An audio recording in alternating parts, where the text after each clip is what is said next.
make your way back to the tables. If you are a late entry seat bar in the middle of the room, we will give you a new seating card.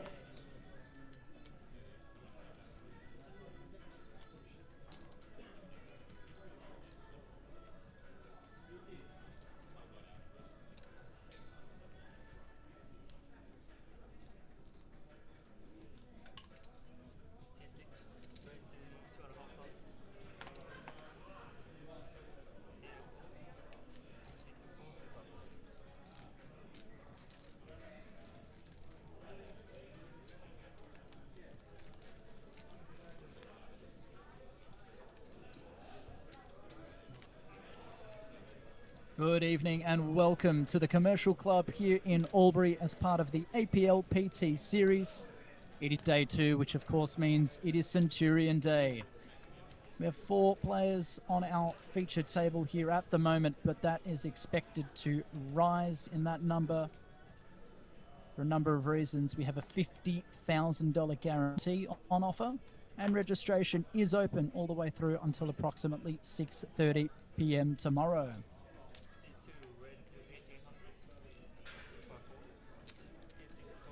Plenty of names expected to come down from Queensland and from Sydney. And I personally know a few that will be making the trip up from Melbourne tomorrow, and we look forward to seeing them.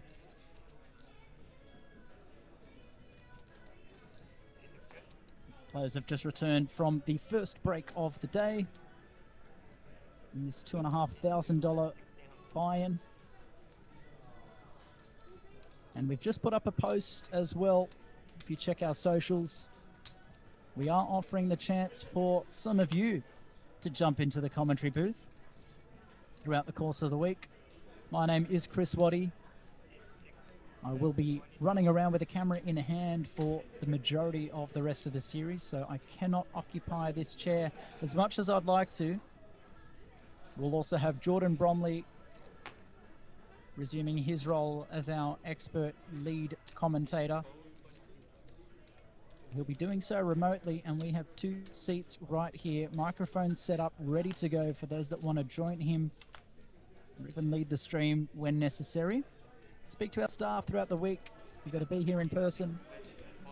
But we'd love to offer the chance for some people to make their commentary debuts.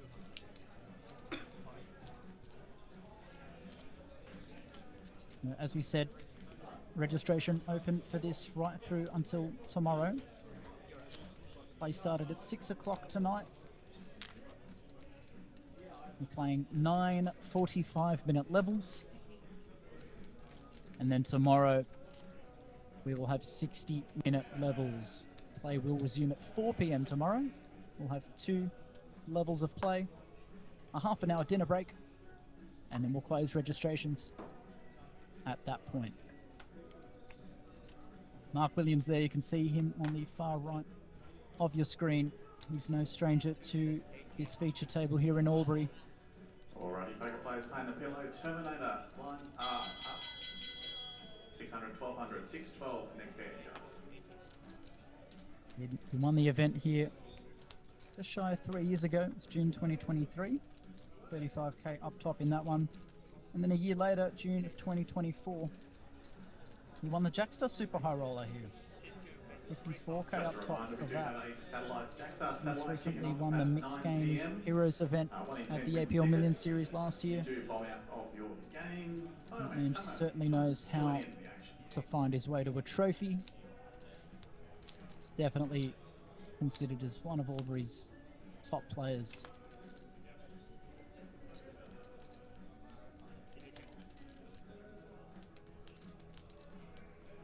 And in that same series that he won the Jackstar in June of 2024, he came second in that Centurion, so he definitely feels comfortable in this tournament at this table. And is in the mix here against Peter Yu.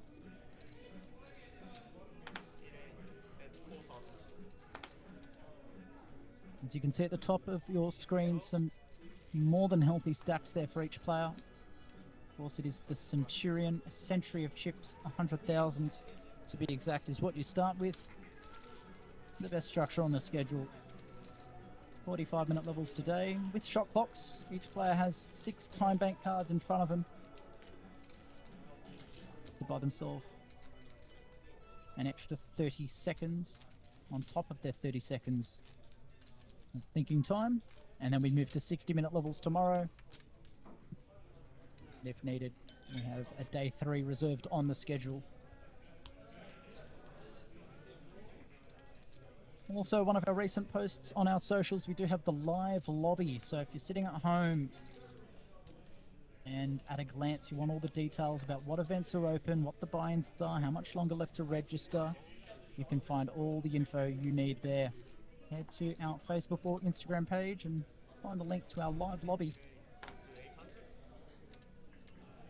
And if we look around the room, we have our PLO Terminator event with 40 minutes left to register, $100 per knockout, 25 players in that field. The 6 max getting close to their final table. And we've just had a winner in the double bullet deep stack. I'll get back to you on who that is, but I'll need to run off very shortly to go take their winner photo. Hence why we are looking for some people to jump in the booth. I can't always be here. We'd love some fresh voices before you guys get too sick of mine. As we come back to the action here. Peter, complete from the small blind, quite premium. And Queen of Diamonds. And a sizable raise from the big blind in position from Mark. Ace 10, and Peter not planning to go anywhere pre-flop, and not least on that flop either. Both players with a strong pair turning into 2 pair. Peter here will act with caution, but doesn't mind that check back on the turn from Mark, but hopes to get to showdown. The question here, does Mark go for value? I believe he shouldn't be scared of too many 6s here that limp call off pre-flop out of the small blind, so he's comfortable having a stab. It's about a half pot size.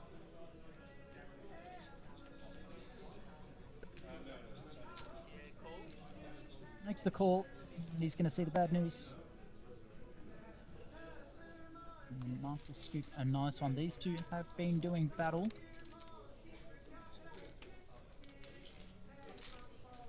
Kwang Hee and Ronak Patel there at the bottom of your screen. Yet to see too much involvement from them post-break. And I'll open up the chat now just to see if we have much activity. Say good day before I quickly pop away for the moment to give the winner the moment they deserve in the double bullet deep stack.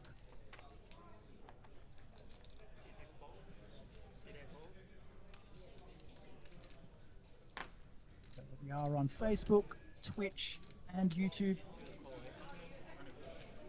Feel free to get involved in the comments.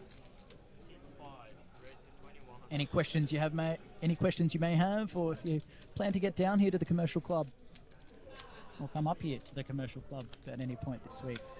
There's some Queenslanders in the room, some Tasmanian representation arriving, plenty of Melburnians, a few Sydney-siders. Fair, good mix here in the room. Lively scenes in the background. Again, our showpiece event here. Ronak scoops in a nice one. Couple of extra big blinds going in his direction.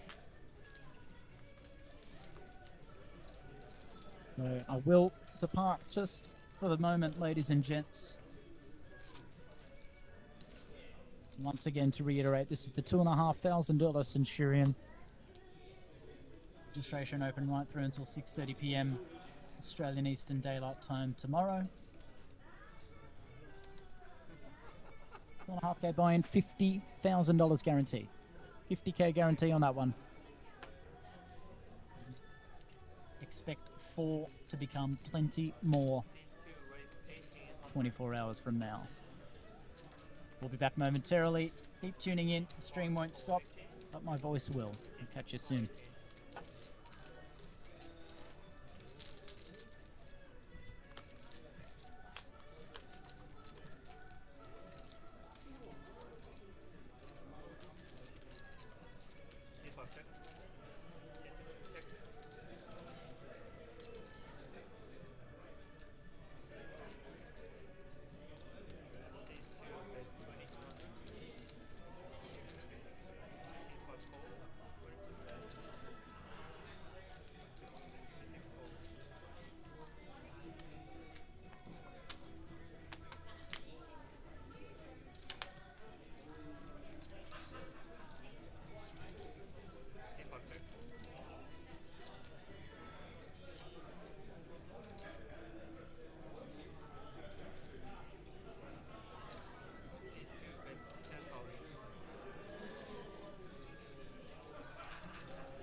Alrighty, poker players, if you do bust out of the game, we do have a jack satellite. 1 in 10 wins.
Thank you to those loyal viewers still hanging around.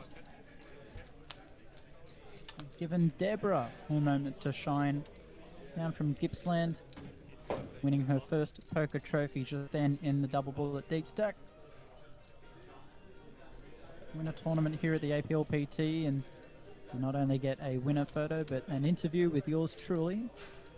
Always love telling the stories of those that achieve a big milestone in their poker careers. Some of them playing for such a long time and can take upwards of 10, even 20 years for them to win a trophy at this level. And that's not something that we take lightly. Everyone deserves their moment in the sun. Well done, Deborah. I'm multitasking here at the moment, in case my boss is listening. I'm not just sitting here yapping on the mic. I have my laptop, I have my SD card, and we are performing our usual tasks as well, but I'm more than happy to be keeping you, the viewers, company as well. It's a healthy turnout of you as well, about 70 viewers on Facebook, 20 or so on YouTube. And if you're one of the few that prefer Twitch as your streaming platform of choice, good on you. I can't be bothered opening the website right now because I feel like I'm going to open it and maybe see like 4 viewers, 7, perhaps 2. I've picked my own interest. Here we go, twitch.tv.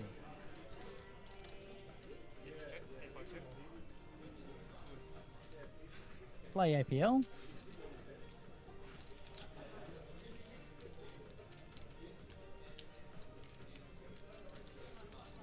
Let's see if I was close.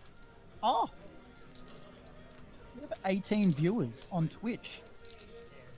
Twitch, the best platform. Thank you, Sturncross. I have been well and truly corrected. Good on you, Twitch. All 18 of you. Ryu, our dealer there, putting out these cards.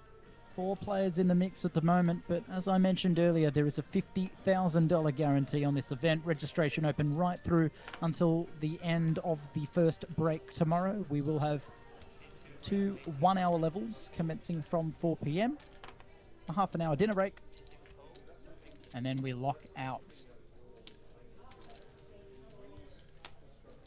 Again, plenty of names joining us tomorrow up in Townsville. The first day the Centurion actually begun on what was scheduled to be the second day. Quite a turnout there. The decision was made to commence it from the Thursday. And we had a couple dozen players jump into that one there. After essentially 0 on the first day. So to have 4 right now, it's a promising start. And I know there's a couple other faces around the room. Josh Foster perhaps electing to jump into the 6 max before he decides to go into the Centurion, and he's on the verge of the final table. Could be looking at what might be his biggest cash of the series if he gets there in the 6 max. And I'm totally not making eye contact with him and needling him right now. Yep, big ups to Twitch. Let's get these comments firing, guys. Say hello in the Facebook chat. Say hello in the YouTube comments. Like a bit of interaction, bit of conversation, bit of Q&A.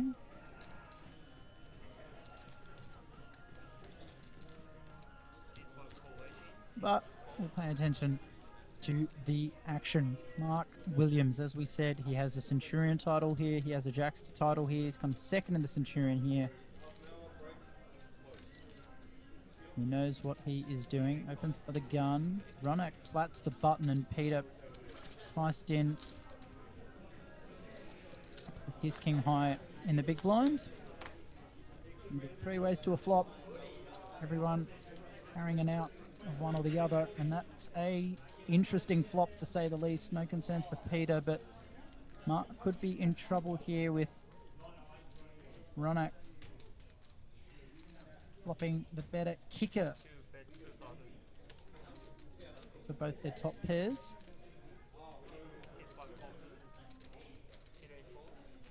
Peter clears the way as Mark bets and Ronak calls. And that is not a card to worry about. Mark's going to feel pretty comfortable on this board texture.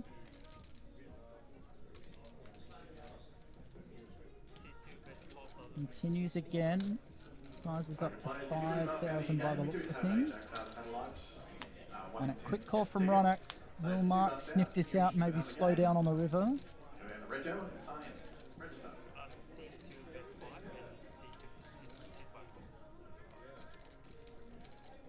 And offsuit 3. Does Mark maybe, yeah, let's try and get to showdown. And now Mark leads. And it's a sizing that Mark cannot fold to. And he'll see the bad news, outkicked. Mark scoops a nice one there. Can't blame Mark for that. Did as much as he could.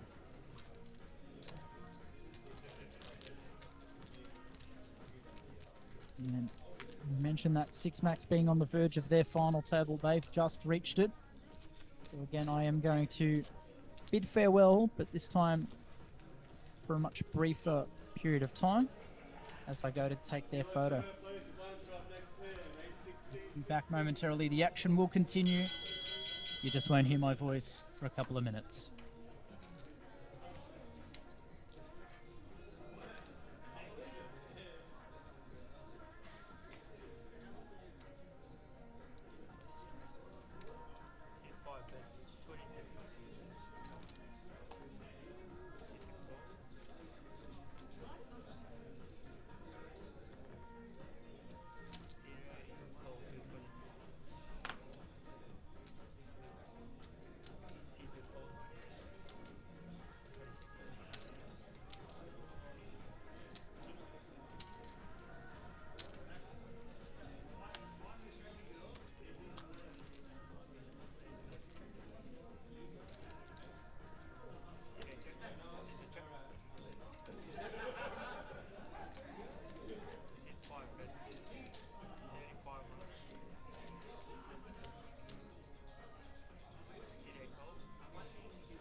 Ladies and gents, I am back. And I am back at an interesting time by the looks of this turn card. Flush draw for Peter. And a straight draw. Ronak there turning top pair. Peter leading out. Can't see Ronak doing much else than just flatting here in this spot. As we go to what will be an interesting river card. It's a blank for Peter. We'll check it over. Does Peter have a stab? It'll take something special to find a fold out of Ronak. And for 7,500, I don't think Ronak's going anywhere.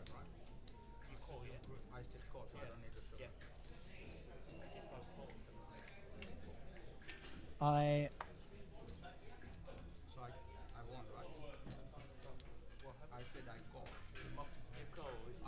didn't quite catch what happened there.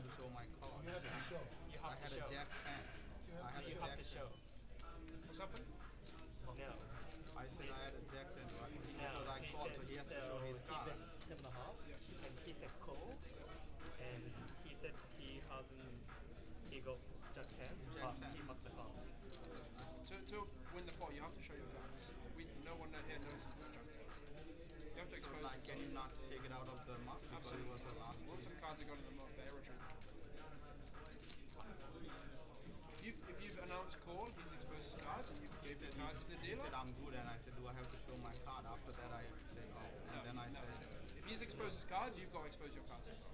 You've got the only live hand. It doesn't matter what he said. To be awarded the pot, you've got to expose 2 cards.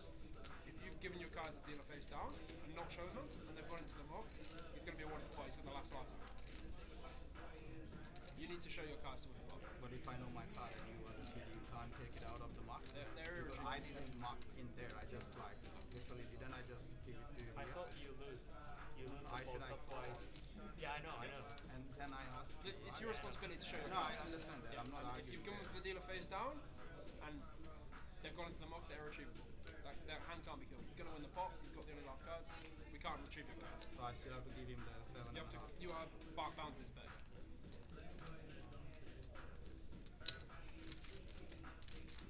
Right, so my audio feed of the table is quite soft, so I just went quiet there to tune into what was happening, and I will go and find out some more information, but as far as I could tell, what might have happened, and I could be wrong here, I will go and find out more, but what has happened is I assume Peter has made the bet. Ronak's called. Peter's obviously aware that he's not got the winning hand and might have said something along the lines of you're good or it's yours, or gave off some impression that Ronak had the winning hand, and Peter apparently didn't muck his cards and Ronak did. And because Peter's still got 2 live cards in his hand, without Ronak having shown them, he's forfeited the pot. It is the player's responsibility to be aware of that. So yes, obviously we could see that Ronak did have the winning hand, and I think it was clear based off the reaction. Even if we couldn't see his cards, we could probably tell that Ronak had the winning hand there against the 10 high of Peter. But because Peter didn't muck his cards, he still had them. He is the last remaining player in the pot with live cards. Ronak never showed his, and therefore Peter wins the pot. Different story if, for example, Peter bets, Ronak calls, and Peter mucks his cards. Ronak doesn't have to show. He is the last player in the pot with a live hand. Doesn't have to show there, but so long as Peter kept his cards, it's Ronak's responsibility to show his down. I'll go and clarify, but to my understanding, that's what just happened there, and I'm going to trust that Jamie, one of our most experienced TDs, TD'd over in the UK for many years before finding a home here in Australia in recent times. utmost professionalism and a fantastic knowledge of the game. And trust whatever ruling he goes with. So I was just trying to figure out what was happening based off a very soft table mic through my ears and the reactions of the players. But yep, unfortunate for Ronak, but it's a good lesson there for those watching, that make your intentions clear. Protect your hand. That's a big one. Never make an assumption. So yeah, very unfortunate there for Ronak. But one thing that will always be prevalent in poker is player responsibility. Protect your hand. Alrighty, poker players, if you do bust out of your games or you are interested in one last game for the Be night, aware we of have what's a going on Jack Star around satellite. you. 170, 1 in 10. Follow the action. Gets a ticket. Sometimes you'll say call or put in calling chips, not realizing that there's been an all-in before you. And then all sort of headaches arise from those situations. So another thing at this level, 2.5k buy-ins, whether you've made a mistake, a bad call, you've been cooled, two outed, river wasn't what you wanted, that was a hand to go. On to the next. Put it past you and move on. And that's what Ronak's got to do here. Still sitting very pretty with a healthy chip lead at this stage, but at this depth, when the short stack has 75 bigs, it is anyone's game. And of course, if you're just tuning in, this game is the Centurion. $2,500 buy-in, $50,000 guarantee. Rego open right through until 6:30 p.m. tomorrow. My name is Chris Waddy. Usually I'll be running around the room with camera in hand, but I'm helping to kick off our streamed coverage commentary because we have a booth here in the room. Not much of a booth. I'm very much exposed to everyone in the room here.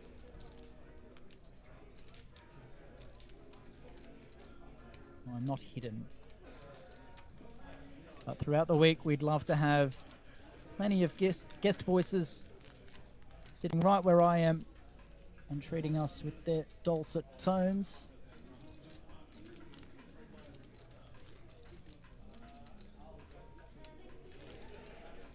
Co-commentating alongside Jordan Bromley, who will be our lead commentator as usual. Recently moved overseas, living in Macau now. We had the wonderful services of Liam Murray in recent times, stepping into Jordan's position while he was unavailable and doing a remarkable job. So big thanks to Liam Murray for his efforts in his time in the booth here over the last few series. And again, as we mentioned, we are four-handed now, but it's not going to stay like this in this tournament. And if it does, get down here. That's a $50,000 guarantee that if I were looking to enter, I'd want it to stay four-handed, and I'll be the fifth, and we can lock it out there, and plenty of juicy money up for grabs there, but that will not be the case. Plenty of names expected to arrive tomorrow. It's Gold Coast, Brisbane, Sydney, and of course Melbourne.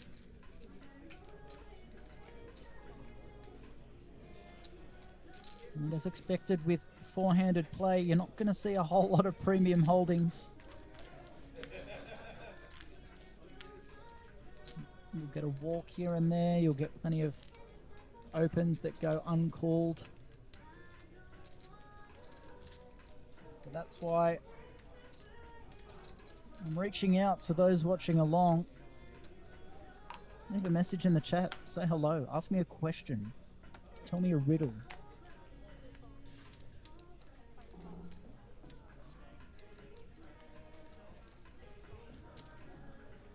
Damien Wire saying, looking forward to PDU running deep again. He's an emerging talent.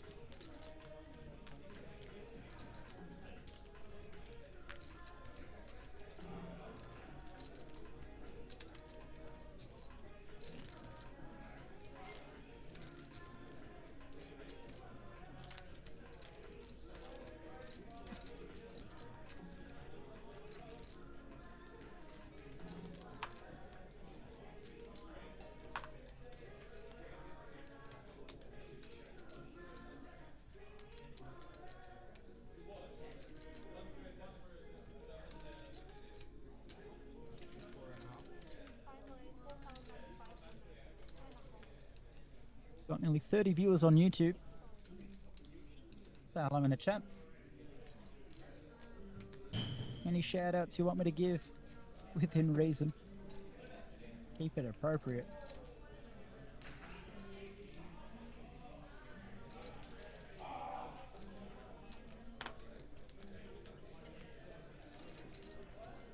Now, got a big hand brewing here. Max opened quite sizably here to 4,500 from under the gun. That's 4.5x, which you would say is unconventional at this point. And Peter flooding from the small blind and thinking Christmas has come early with middle set on this board.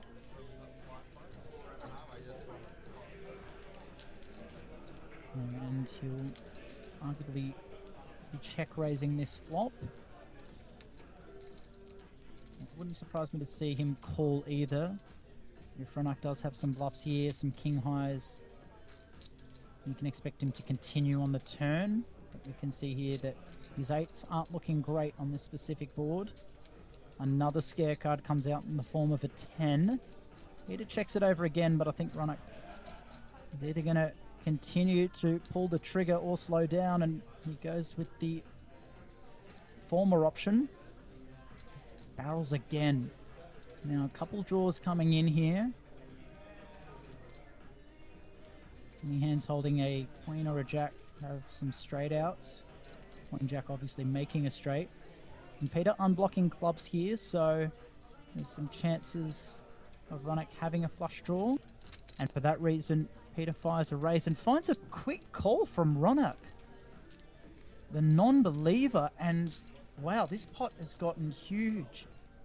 And even at this point, Peter's not feeling super comfortable. And after that quick call from Ronak,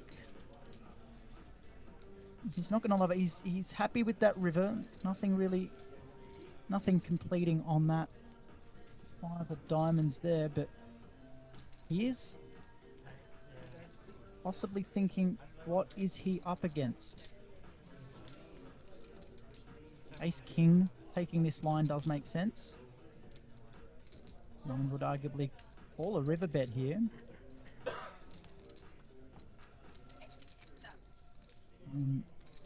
Peter's got about a half pot bet behind. It's a SPR or stack to pot ratio of 1 to 2, so all in there, probably the only option. And if Ronak's calling that raise on the turn, this river card doesn't change anything. So if he thinks he's ahead on the turn, that shouldn't change on this river card. So if he wants to continue this stance of being a non-believer, the river card to do it on, but he's made the correct fold. And Peter scoops a nice one there. A great flop for him. A dicey turn and a clean river.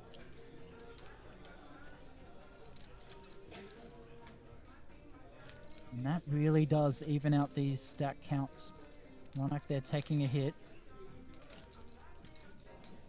And Peter there 92% of a start stack. Thereabouts.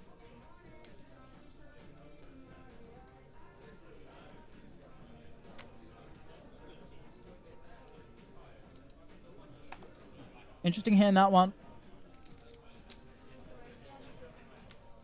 Be intriguing to know what was going through Ronak's mind. What is he putting Peter on? Obviously, Peter, a very capable player, can have some bluffs there. Especially four-handed, hard to give too much credit. But with eights on that board and having a club in your hand as well, it can block some flush draws that Peter can be semi-bluffing with. Speaking of clubs and flush draws, clubs for both, flush draw for neither in this pot. There's Ronak there coming along with the 5-4. deciding to raise, and this time it will pay off. Peter there with the gut shot, but the 2 higher cards. And Mike will scoop a couple of chips back. There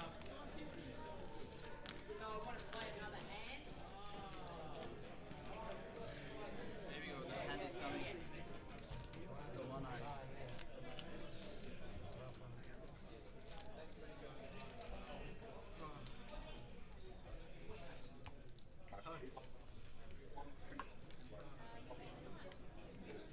Alright, so we've got some activity in the Twitch chat. Here I am begging Facebook and YouTube, our viewers there, to pick up the load in the comments section. It's all happening in Twitch, so I've just had to log in to Twitch because apparently I'm not old enough to watch this inappropriate content. Poker. Oh, that's good. Alright, so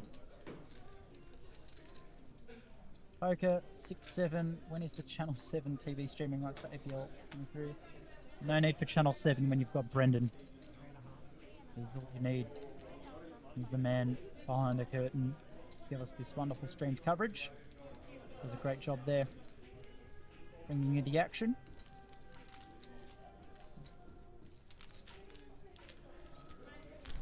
Grant Wheeler, hello. Chris, can you please tell Marky to hurry up and win this? Well, I can't. I'm at a booth on the other side of the room. I'm not seeing what's happening in real time.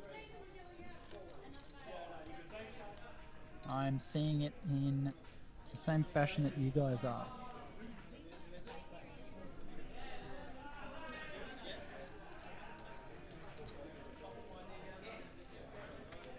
Chris, can you please do another headphones guess the song video? Perhaps. And Grant clarifying that earlier situation, he said call him and handed his cards face down. Yeah.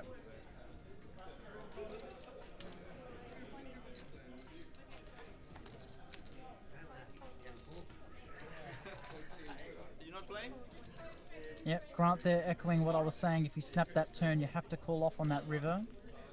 Yep, unless he's had a change of mind in between. And we have got a fun family pot brewing here. Don't see too many of those. Mark's opened the King 3 suited from under the gun. More than fine 4-handed here. And found a call from Ronak with Ace-5 of clubs. And then the blinds have felt priced in. King Deuce suited certainly okay to come along with in the small. And then Peter can barely fold anything. And the big blind with the price he was getting. Everyone with a high card, low card combo. 3 of them suited. And the Ace-5 of clubs turning a flush draw, but rivering a pair of 5s, which is going to be good. We'll go check, check, check, check, you'd imagine. It's hard to see Ronak here leading out. He's got showdown and takes it. And more importantly, shows down his hand.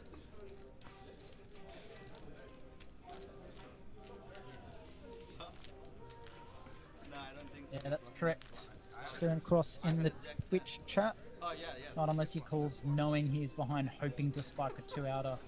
Not knowing he's already dead. Yes, correct. Yeah, he had a 10. Sometimes you call off if you have a feeling that you're going to get there. But even if he got there, it wouldn't be enough there. Needed more there. There wasn't there enough if he got there. So, yep. Fun to watch, and we have these TVs inside the cage and the truss so that the players can look back at the hands from 20 minutes earlier.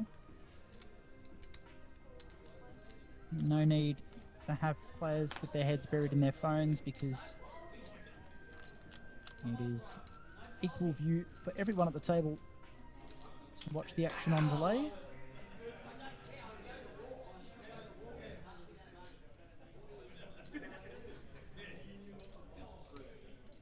Yeah, fair enough. Brendan can keep doing what he's doing, but we'll just hand over the broadcast to Channel 7. No need Those that deserve to watch the stream know where to go. Apparently that's Twitch at the moment.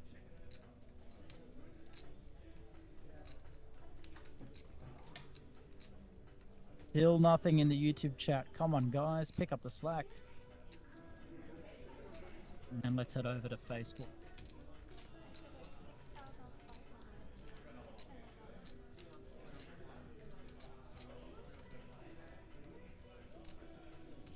Oh, Sam, stop it, you. It's a combination of words you don't read too often. Commentator sounds extremely good looking. Well, sounds can be deceiving. But there's only one way to find out, and that's getting down here to the Commercial Club here in Albury for the Aplpt series here. Day 2 of 6.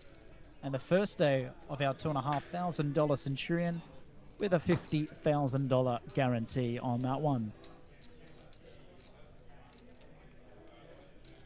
Plenty of benefits to making the trip here to Albury. Lovely town.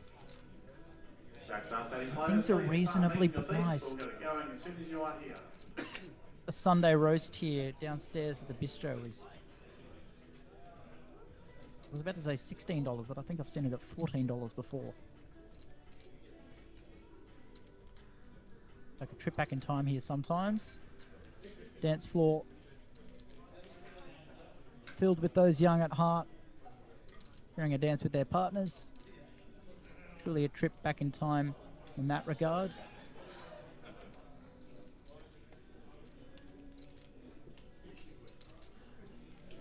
And when drinks aren't in the double figure mark,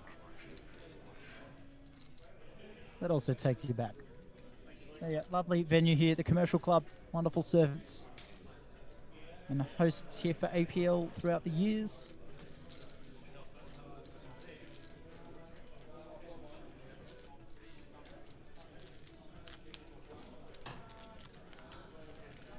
Come back to the hand just past. Peter getting a very nice bluff through with just the king high. All the blockers against Mark. Really able to pick you off there with just a pair of nines.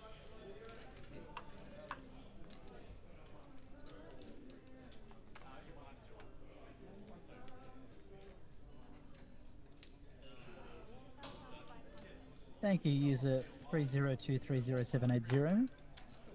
Very kind of you.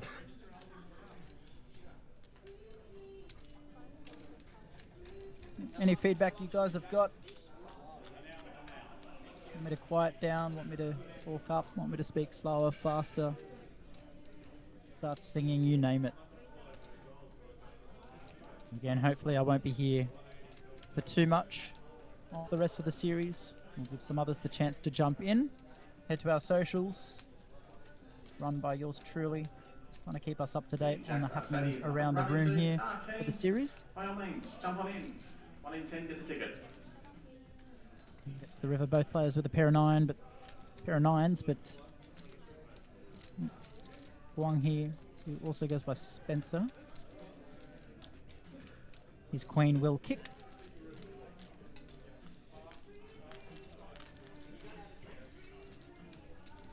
Again, 4 players at the moment. There's a $50,000 guarantee on offer that is short to drag in plenty more participants in the roughly 20 and a half hours left to enter.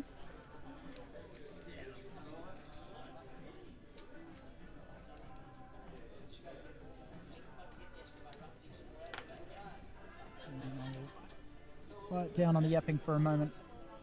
Get up a couple of posts momentarily. That 6 max final table getting underway.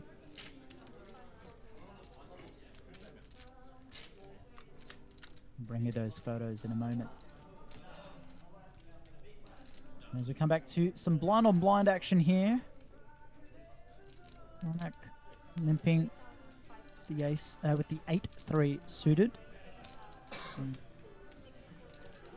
Spencer's got that flush draw dominated.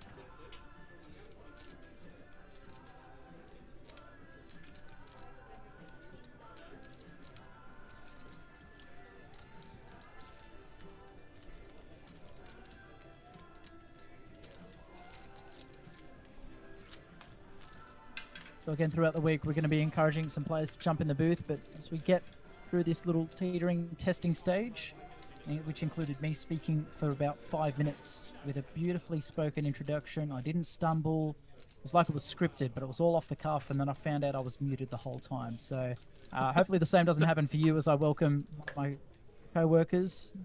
Andrew Armstrong to the booth. Andy, how you feeling? How you going? Evening all. Yeah, I'm good.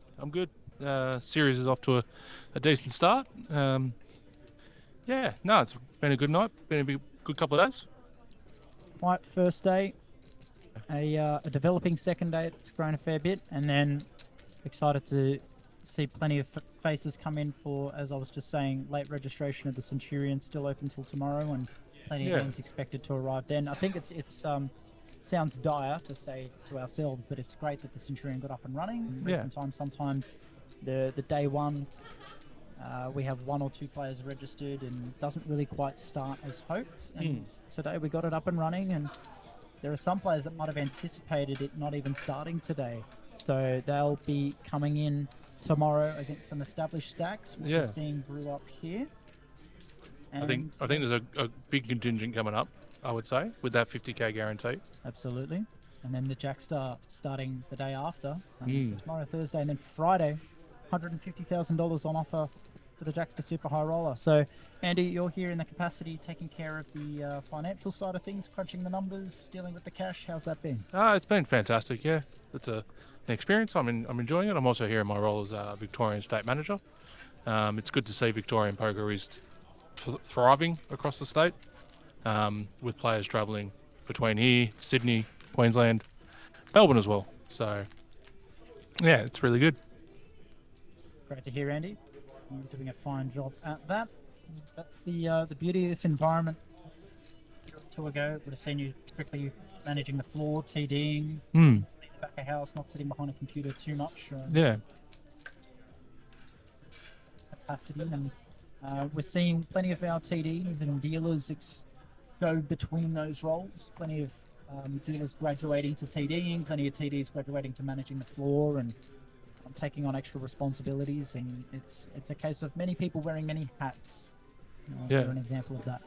Yeah, perfect example is when I first started back in the PT circuit back in 2021, I believe. I started as a dealer, and looking around the room, there's not a single TD from that period left. They're all old dealers that have been in that position, and they've stepped up into the TD role and thriving. Absolutely. And we've got May and Ryu alternating as our stream dealers. On top of the swapping roles of our staff, influx of international dealers come through and brought a wealth of experience and a fantastic professionalism, which has risen the bar. Our standard of dealers certainly increasing in recent times, and it's wonderful to see. No matter which table you're sitting at, you've got a good dealer. That's not something to worry about. So. I must love and leave you. I do have my duties to get back to, but enjoy the commentary, guys, and we'll speak soon. Thank you very much, Andy, for joining us. Short, but sweet moment there from the man himself. Thanks for popping by. Noel Jaber in the chat. Great to hear from you. Tuning in. I haven't had the chance to get down to the Bella Vista Hotel recently for a game, but if I hear you're there whenever I'm free, save me a seat. Thank you, Jason. One of those dealers we were talking about. We have a best on ground initiative here amongst our staff. Those members of our crew seem to go above and beyond their duties with a little bit of recognition internally. And Jason, one of our recent winners, I believe, from the Sydney series. He was picked as one of our top 3. Pride in the uniform, pride in work. That's what you're getting from these guys. As we come back to the action here. And action is the right word indeed. Ronak there, top pair, Peter, flush draw and a straight draw. looking for a 5 or a spade.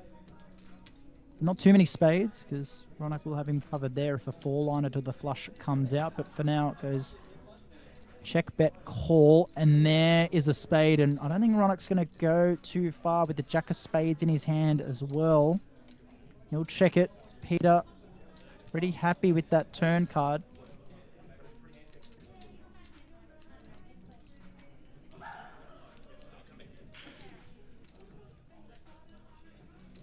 And after betting flop, no doubt, we'll probably be seeing a bet on the turn, which he does do.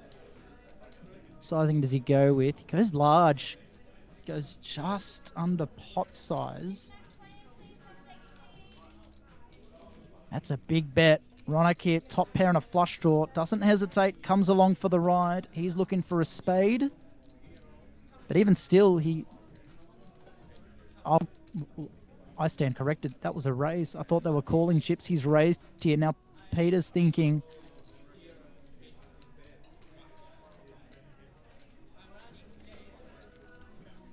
Peter's thinking. Going to try and think of what might be going through his head, but this table dynamic's been interesting, and elects to use a time bank. Does he put all the chips in now? I am no expert on the game, especially at this 2.5k level. Barely play buy-ins a 10th of that, so I'm not going to try and predict what's going through his mind, but you're feeling pretty vulnerable here with 2 low spades, and I feel like you'd want to be getting the chips in now, which is what he does, and Ronak there has dug himself into some trouble with that raise on the turn. Has he priced himself in too much with this top pair and a flush draw? Would he have liked to just call and try to realize his equity?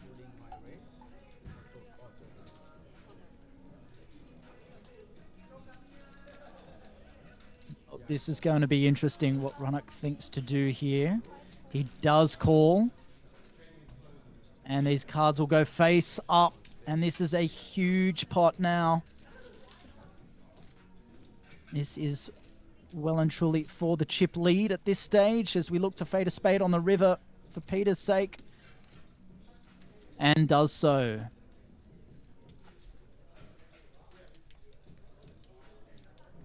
Mike has gone from big stack to short stack just like that.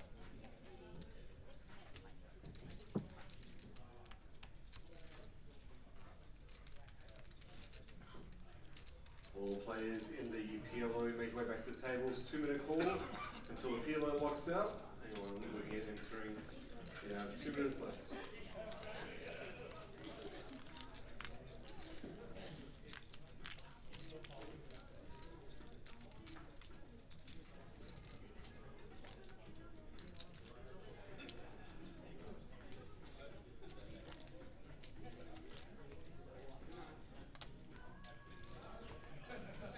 Kept it on Facebook.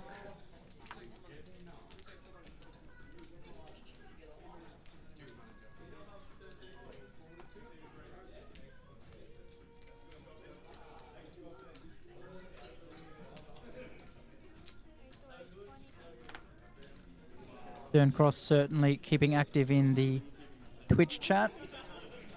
Thank you for your engagement, for your kind words as well. I need to be careful. I can't get too carried away here on the mic.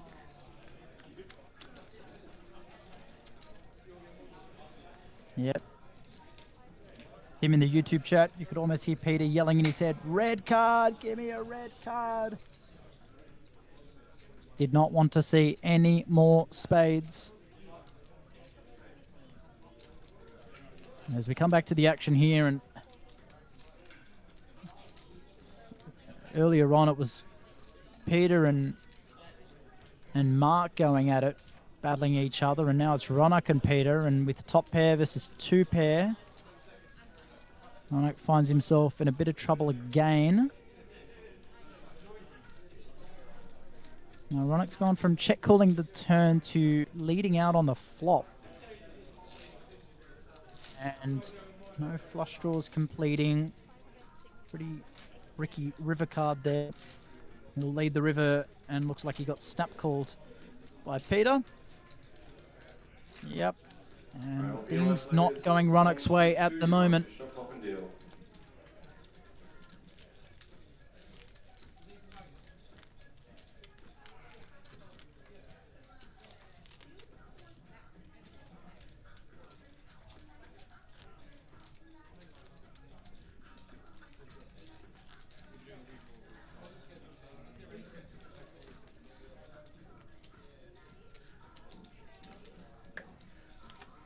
Poker players, if you do bust out of your game, we do still have the Jack satellite that's up and running.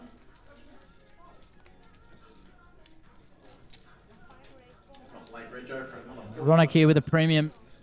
Finding Ace King suited on the button. Opens it up and again he's gone that large sizing. He's gone 4x. Again, that's unconventional. And we saw there Peter just snap fold the 9-3 suited. Ordinarily, when you're in the big blind facing a standard open, usually be the 2 big blinds. Should be defending pretty much any suited holding. You don't mind that when you're in position with premiums such as Ace King, because in the long run, you'll be beating those hands. But you don't want to scare them off, because those, you do want to try and extract some value, and bigger you raise, the narrower the range of your opponent becomes, and becomes harder to find easier value opportunities. So I'd like to see Ronnock make some adjustments and tone down the sizing a touch. Otherwise, he's just asking for coolers rather than playing the grind. And a grinding style is what you need in these kind of games. 45-minute levels today, 60 minutes tomorrow, off a 100,000 start stack.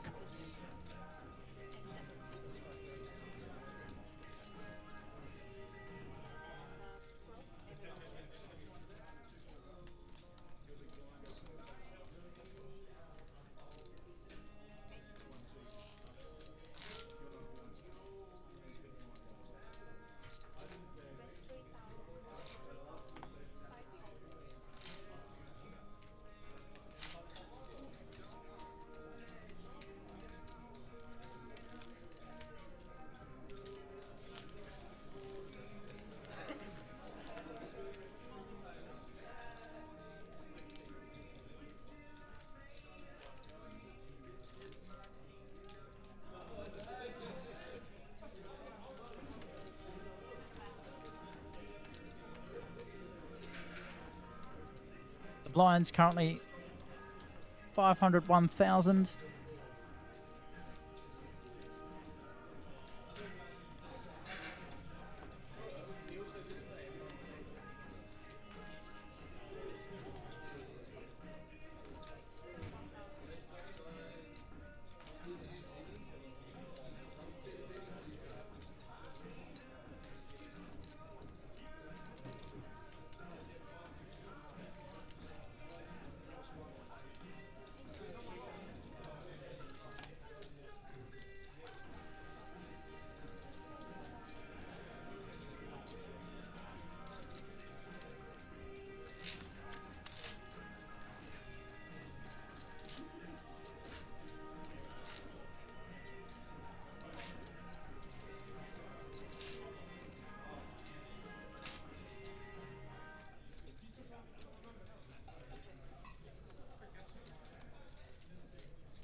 Right, bit of action happening around the room. Another final table has been reached. That's our PLO Terminator. Again, I'll be popping away shortly to snap the top 9 in that one.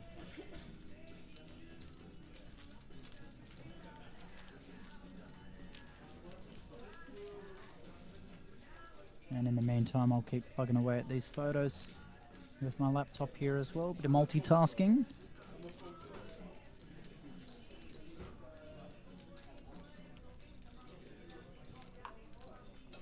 Again, feel free to share your thoughts in the comments on whatever platform that you're tuning in from. Say good day.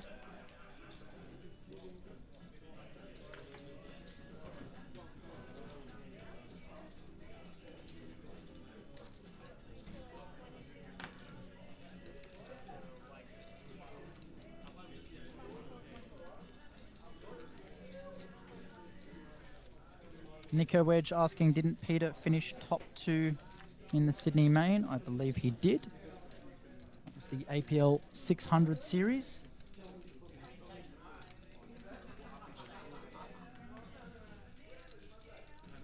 It was an interesting battle there.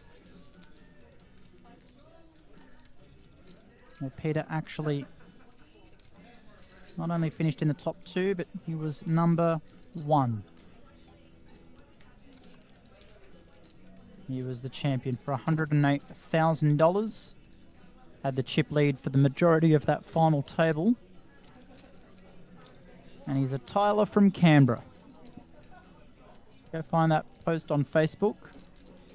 Get a nice little write-up telling a bit of his story. He had his dad with him. They both started playing poker together. I think it was like a year ago.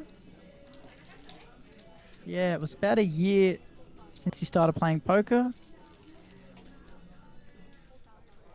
And pretty nice to pick up a $108,000 score so early in his career. He's just 22 years old, is Peter.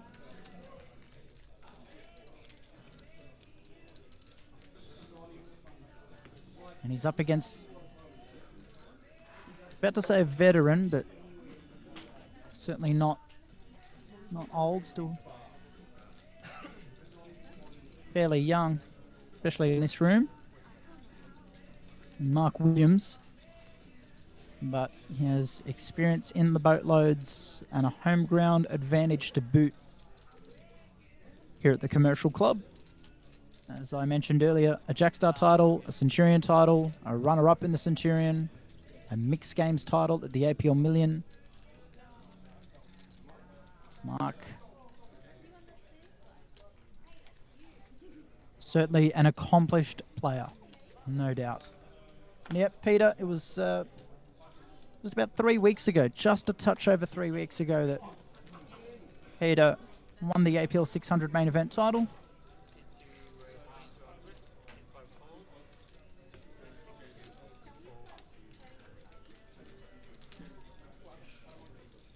And good to see him here in Albury.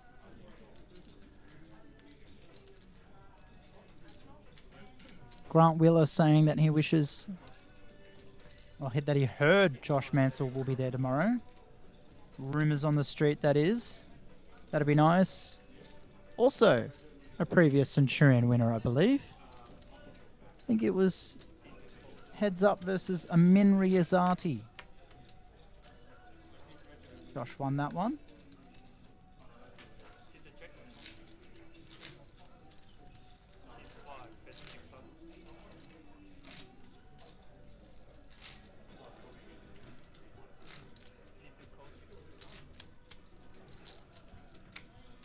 As we continue in this hand here, Mark Williams, just as we were talking about him, he hadn't been too active for a while, but he's found top pair here, but his hand strength has decreased as this board has run out.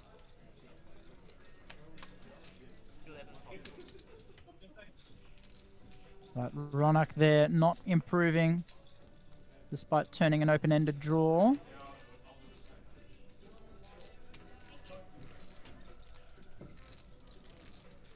Leading out on the river, and Mark picking him off. Goes check from Mark, bet from Ronak.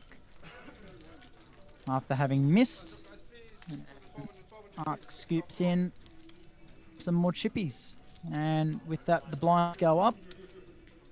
Thanks to our TD Jamie, doing a fine job.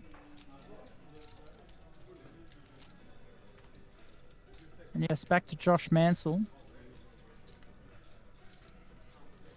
Of his last 4 Hendon Mob listings, 2 victories, 1 in the Centurion, 1 in the one-shot freeze-out.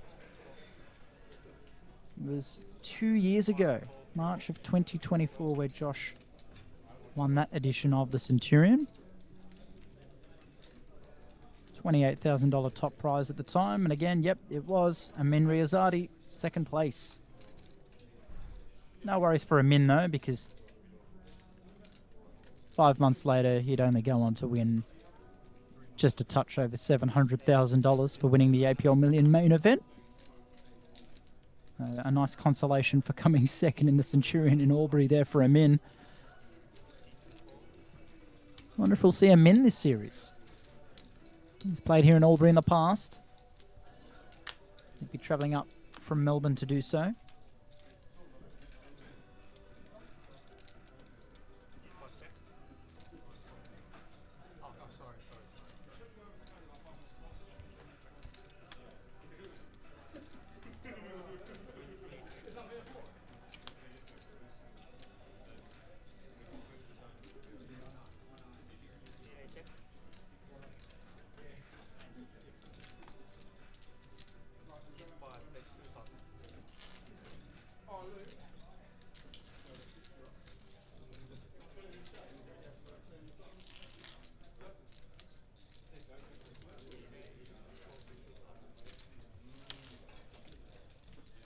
They're flopping top pair, downgraded on the turn.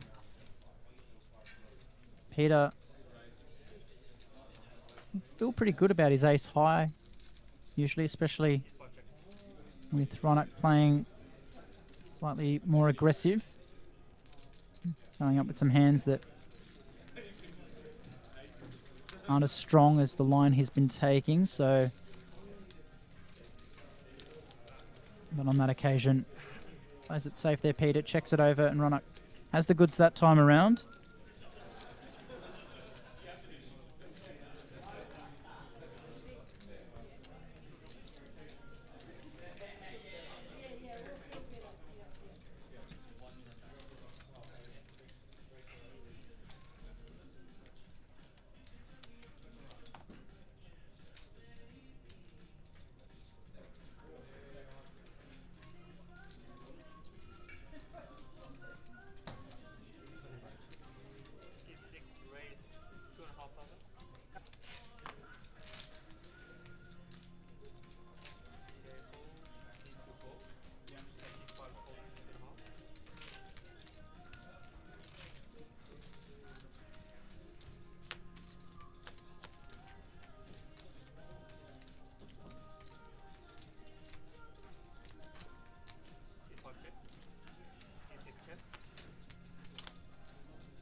Getting back into this hand, not too much of note.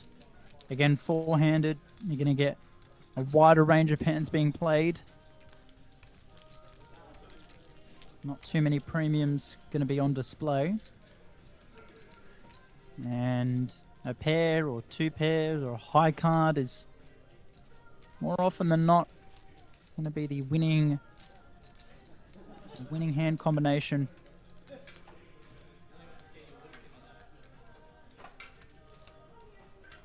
So long as we are four-handed. Once again, just to reiterate, you are watching our live stream coverage on 20-minute delay, of course, of the Centurion. $2,500 buy-in, $50,000 guaranteed from the Aplpt Albury series here at the Commercial Club. Day 2 of 6 in terms of the whole series. Day 1 of 3 scheduled days for this event. I'll reiterate, as I said earlier, only 4 players now, but that will change. There's $50,000 guaranteed in this prize pool, and registration's open all the way through until the end of the first break tomorrow. 45-minute levels today, 9 of those levels being played. And then tomorrow from 4 o'clock, 60 minutes per level. 2 of those levels will be played before we close out for registration after the half-an-hour dinner break that follows. And we're going to have an addition to the table.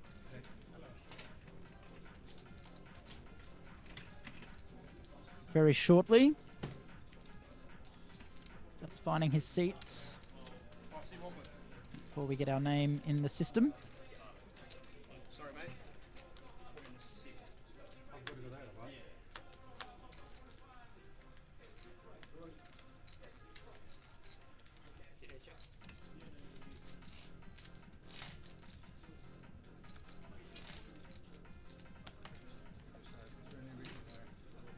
There, Jamie, counting out those 100,000 chips that you get for entering the Centurion. It's in the name, Century.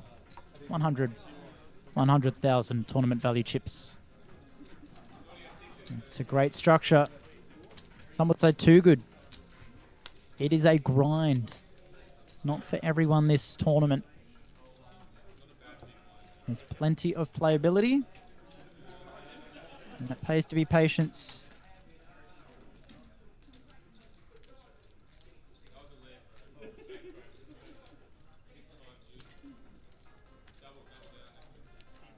Now we can see here, Mark here with top pair. Dominating Peter pre-flop, but he's flopped the flush draw with those diamonds. And Mark's gone for a pot-sized bet on the turn. And you are going to be sizing up in Mark's position here when you see that turn card bringing a double flush draw. So we're looking to deny equity from a wider variety of hands and achieves the desired result right there. Takes a lot to get a flush draw to fold, but when you're betting a pot-sized bet on the turn, it'll be enough to do the job. So if you do bust out of the other game and you feel like continuing, go and register at the front, and you got half an hour until late rego.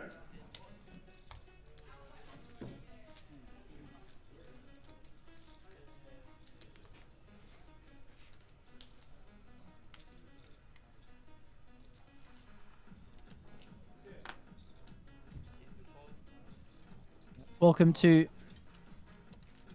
Glenn Hardwick to the table. No stranger to these series. Familiar face he is. Although we do have an interesting hand brewing here, I don't want 9 people standing around waiting for me, so I'll be once again bidding a brief farewell. But again, nothing to fear. I'm merely an unnecessary add-on to this wonderful coverage brought to you by Brendan, man behind the curtain, tracking the action, bringing you this coverage. We'll let the cards do the talking. I won't be long.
Never fear, Chris is back here.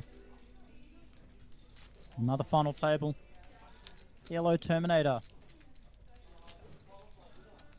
Joel Gaffney featuring. Been on a tear of late. Travelling everywhere and playing. He was up in Townsville, just at Kings in Sydney. Gold Coast before that. Sydney before that. And here in Albury, making yet another final table. Tom Rosnak, no stranger to a 4-card FT. And also Ali, one of our winners from earlier today, here for work with his cousin working in construction in Albury. Usually plays nightly games down in Melbourne at his local at the Doncaster Hotel, but saw there was some poker here, jumped into his first PT level event and wins it. He heads back home tomorrow, unfortunately, so he can't enjoy some of the other events that we have on offer, but he's found a final table appearance in the PLO Terminator also. So stay tuned for the names and counts in that one. Hello everyone in the chat. Thank you for your involvement.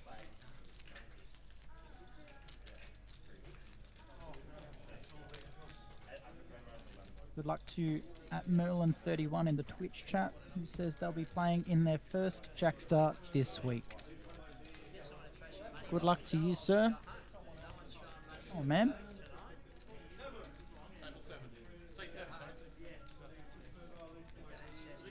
Wishing you the very best. And the good news is that if you are unlucky enough to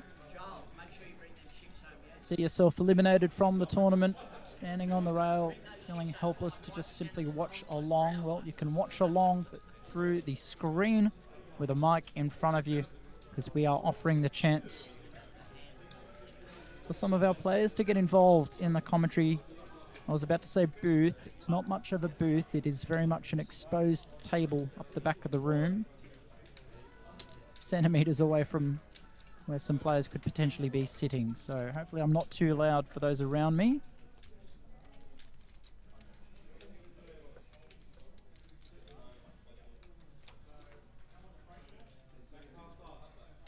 And let's come back to the action. So, oh, we're six-handed. A 50% increase on 20 minutes ago. Lovely to see. Han Kung Zhao joins the table. Start stack still good for 83 big blinds at this point. Lines at 6, 12, 12 in terms of hundreds.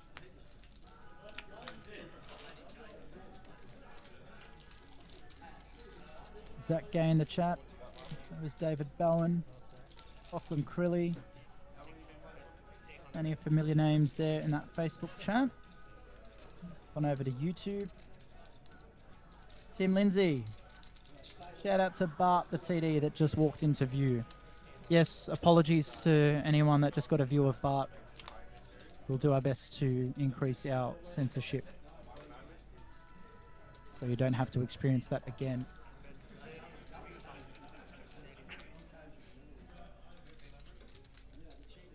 Just a joke, we love Bart.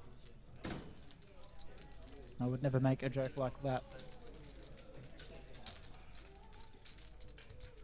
Unless I feel comfortable saying it to their face. And Bart and I love having a good laugh every now and then, so I've made a joke in the past in commentary and had a couple of people decide to get offended on behalf of the victim of the joke, who laughed with me when I repeated it to them later on. So believe me, when it comes to media training, I'm very careful as to what can and can't be said most of the time. I'll often be the first to call myself out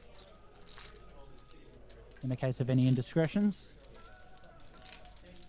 But for now, Len Chadwick get some runs on the board here.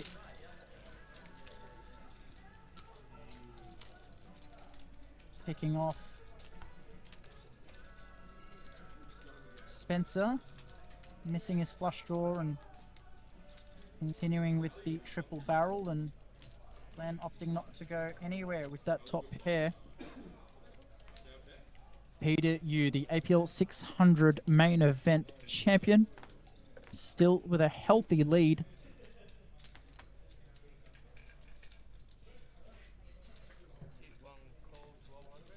And Glenn getting involved again in back-to-back hands, electing to limp from under the gun.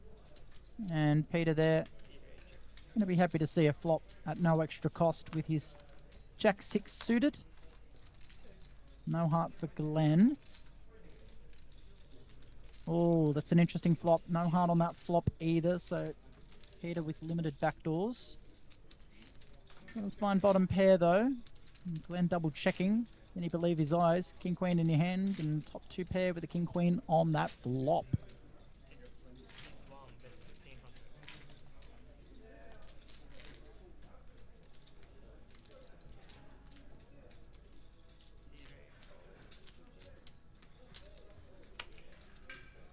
And so it goes bet, call. Peter's hand downgraded on this turn card. And I feel like one more barrel from Glenn here is going to be enough of a signal for Peter to clear the way.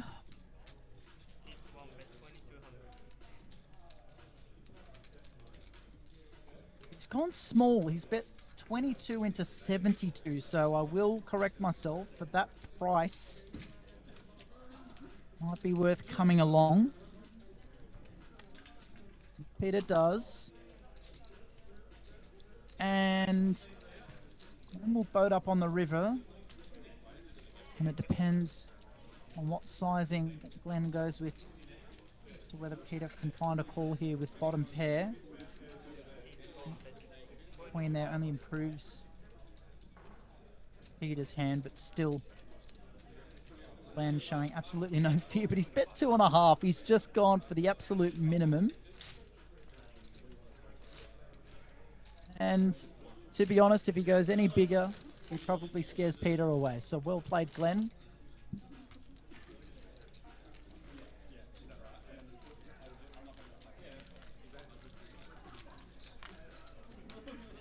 Hello, Paris. Been a while since I've seen you. I'm hearing whispers that you might be one of the names coming up here tomorrow. Don't think I've seen you since the APL Million. Victim of the joke, let me rephrase. Target of the joke, subject of the joke.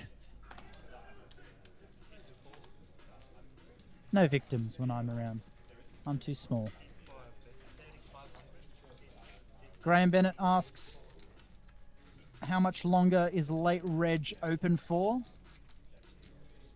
Right through today. Play will bag at the end of level 9, and I'll double check what specifically that is.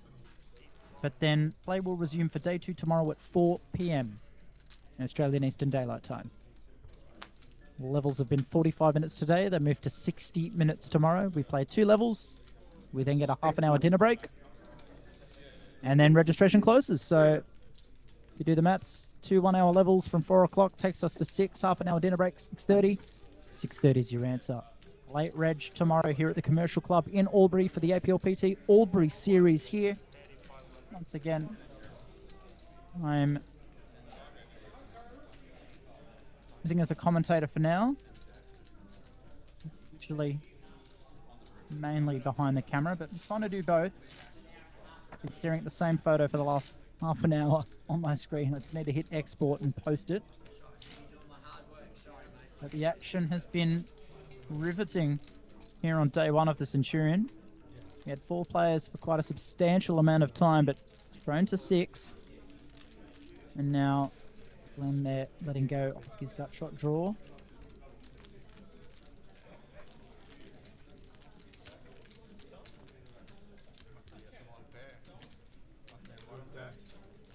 Sturncross in the Twitch chat says shout out to Sharon there. Yes.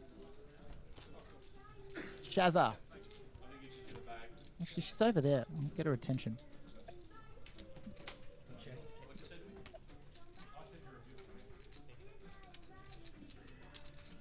You got to say thank you to @Sterncross on Twitch, who says shout out to Sharon Nee.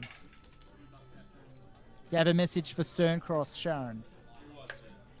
A thumbs up and a thank you. Lovely.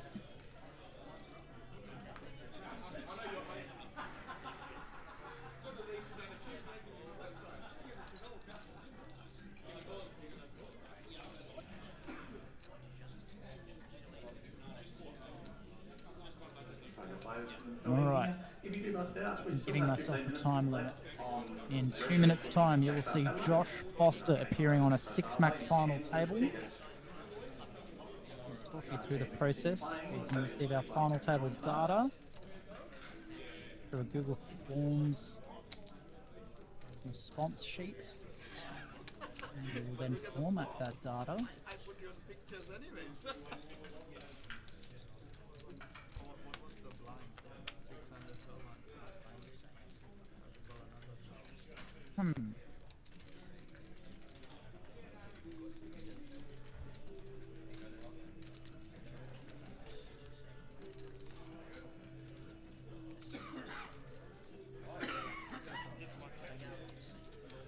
We've got an interesting...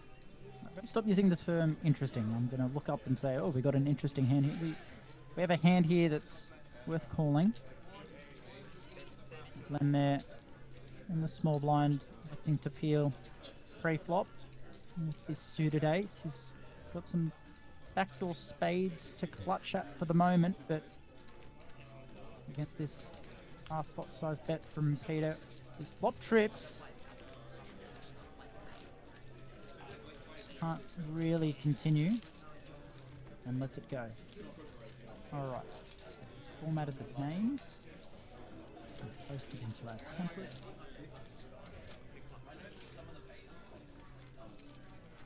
On the table, 6-max. Lovely. Lovely there. If you've got any questions as to what it's like in this specific role, communicating the final tables and the winners and the photos to the public. The change in approach in recent times. I'd sit for ages trying to think of captions for final tables and what to write, and to be honest, it was the time away from the series where I'd be looking at other series take place and I'd have friends playing and I'd want to see how they're going, and more often than not, you'd skip through all the paragraphs of backstory and just want to see what the chip counts are, who the chip leader is, what the payouts are, how many big blinds are in play, all that kind of stuff. Just give the people what they want to know. Of recent, I haven't been writing captions, I haven't been doing a big spiel about who's coming onto their third final table of the day. When there's interesting information to be given, I'll pop it there, but half the time it's just the who's who. And in about 30 seconds, you will see that post go up. So for the moment, Mark there with an underpair, or rather, second bottom pair with his sevens on this 9-8-3 flop. Now, given the way Ronak's been playing, you might give some consideration that he's looking alright, but the problem is with 2 sevens in his hand, he blocks some bluffs that Ronak could have. So if he had 6-7 for a straight draw, 7-10 for a straight draw, Mark basically halves the number of combinations possible for Ronak to be taking that line.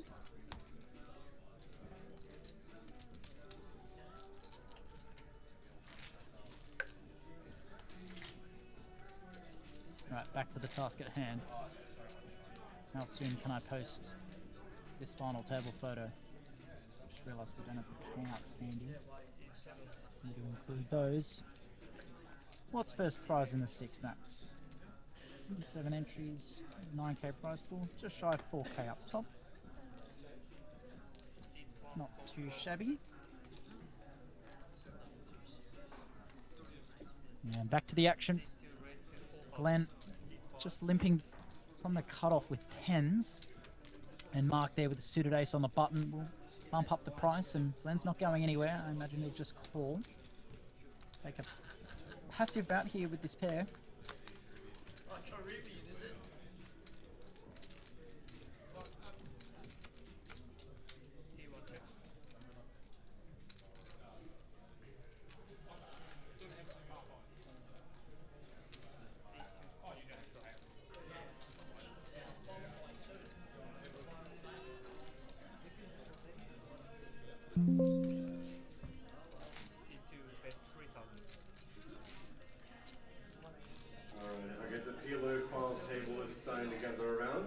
Now, as you probably are aware, we are on 20-minute delay, and coming up in about 15 minutes stream time, there is going to be a break, which means right now, where I am, the players are on break, and I've seen Ronak walking around, the man there that's been involved in plenty of action so far.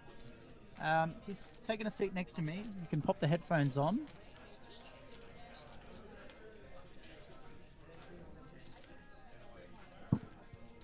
There close to the mic, Ronak.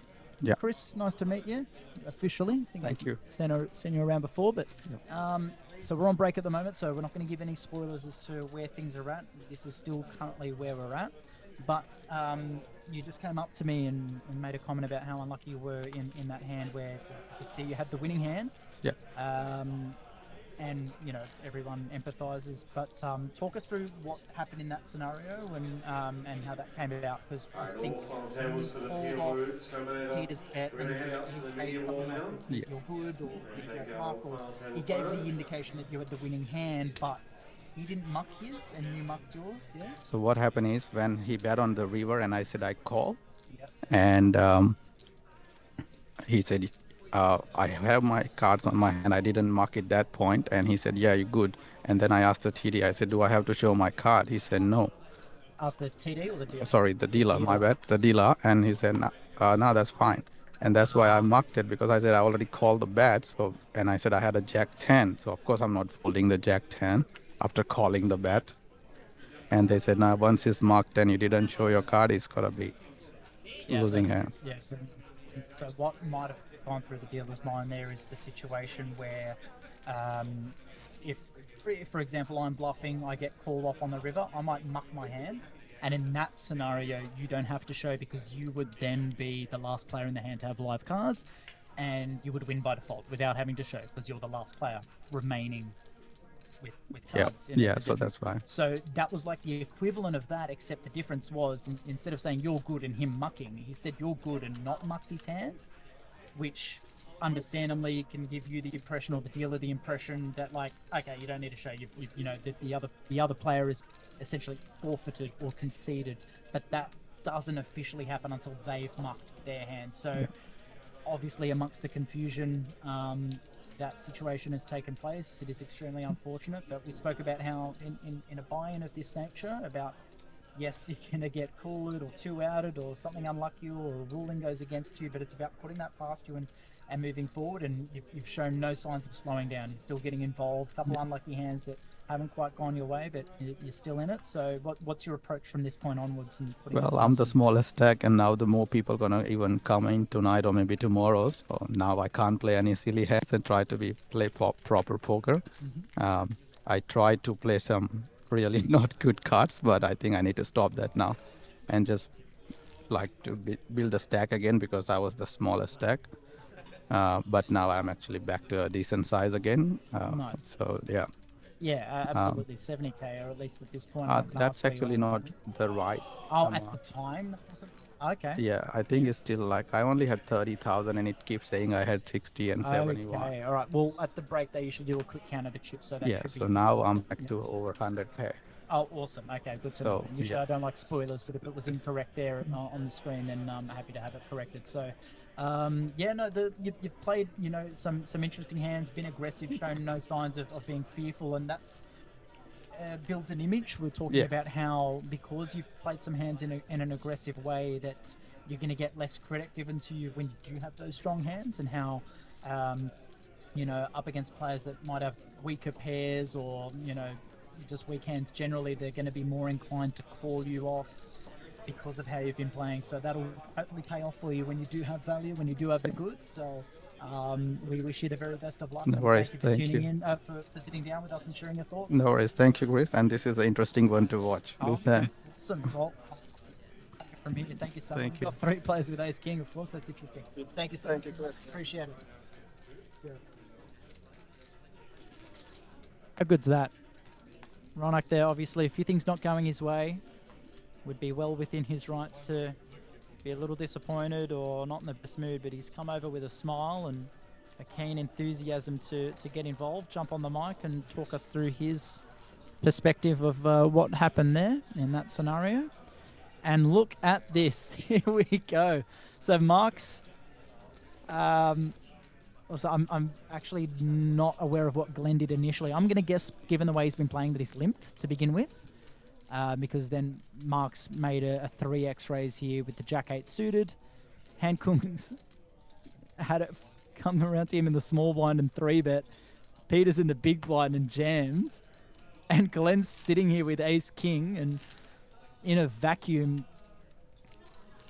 you'd have all signs telling you to just call. But honestly, even though we can see the cards, given it's gone open, 3-bet, 4-bet, and then you're sitting there with Ace-King, and if you've just sat down in the tournament, I would not blame him for folding. At this stage in your head, you might feel like you're up against jacks, queens, and given that it's gone open, 3-bet, 4-bet from 3 different players, even aces or kings could be involved, and these 2 players are going to show their Ace-King, and Glenn's going to look at this and go, I had Ace-King as well.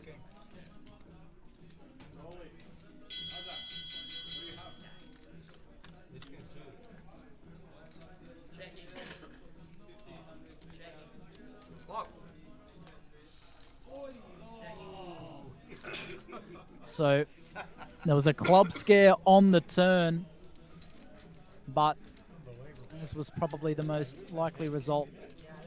We've seen the 2 players chop it up, and Glenn there laughing, and Mark as well joining in, as it comes to light that 3 of the players on the table all had Ace-King. I don't see that too often.